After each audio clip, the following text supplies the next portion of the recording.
Okay, this is a video for those with complex PTSD, okay? There was certainly a time when I suspected I had this condition, but thanks to the utter ease and speed with which I was able to pulverize my symptoms using a couple of cheap lifestyle interventions, I no longer believe I qualify for this kind of diagnosis. Nonetheless, I'm going to give you some tips that might help you. Okay, first, as a disclaimer, I'm not a mental health professional, but I am someone who has often played the role of like an amateur therapist in the lives of people who were wounded and who likely had this condition, not to mention other problems. So here we go. First, have a clear-cut goal or two before you start immersing yourself in DIY or do-it-yourself mental health studies, okay? If you're smart or just highly curious, then this claim or pretense around learning can become an excuse to procrastinate on really winning in life in ways that are a little bit stressful or costly for you.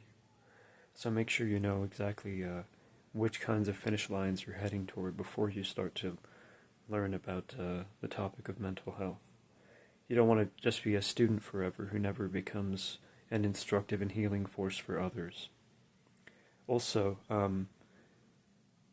right at the outset of your studies, and this is going to sound annoying to you, but limit your use of mental health forums.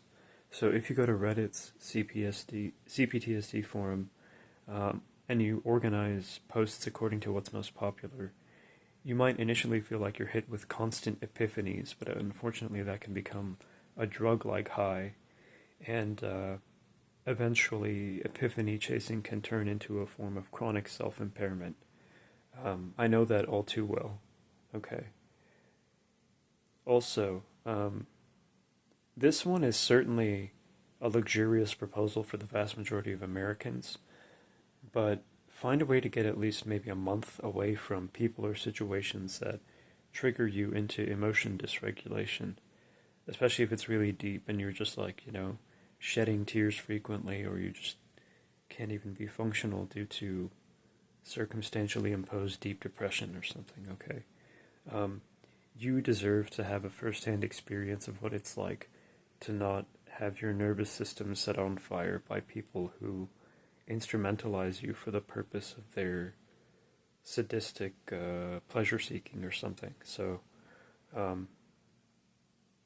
anyway, I'll revisit that. Now, whether or not you can get a real break from abusers, and I don't claim to know exactly how you're supposed to handle ongoing abuse, but you want to buy and try gradually significant doses of things like chamomile tea, maybe vitamin B12, maybe magnesium, maybe L-theanine, etc. This is especially useful if you have like a deep, visceral, whole body anxiety in your resting state, okay? I take these kinds of things every single day, and they make all the difference in allowing me to stay calm, functional, and of service to others, whether, as an employee or just as a friend and family member. Also, especially if you're a guy, you might regard actual professional therapists as a kind of like condescending undercover cop or something.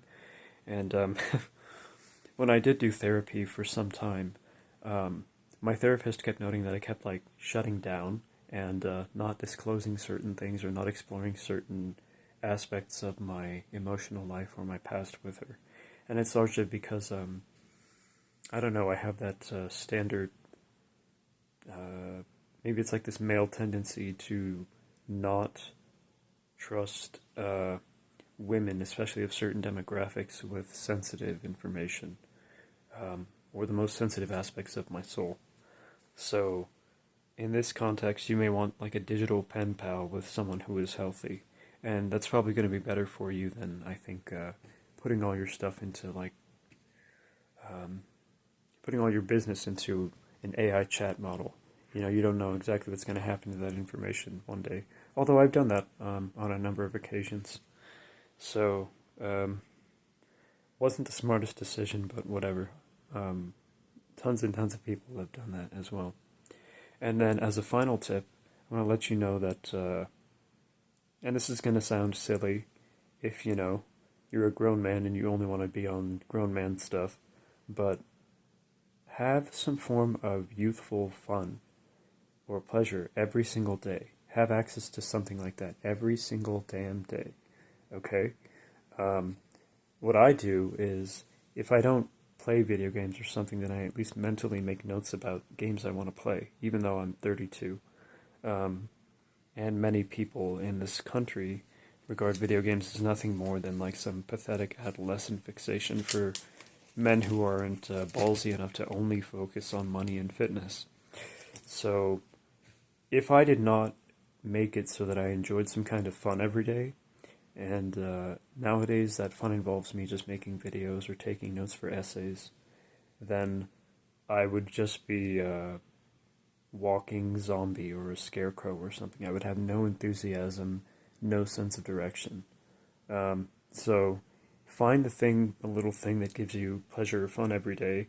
Make sure it's not going to lead to cascadingly sort of worsening sinfulness or self-destruction, and then cling to that thing, especially if you're dealing with bleak moods, okay? It's going to renew your sense of enthusiasm for life, or at least it's going to function as a long-term band-aid for pain for which you may not necessarily be able to afford professional treatment right now. Okay? You deserve to feel good and not just quote-unquote okay.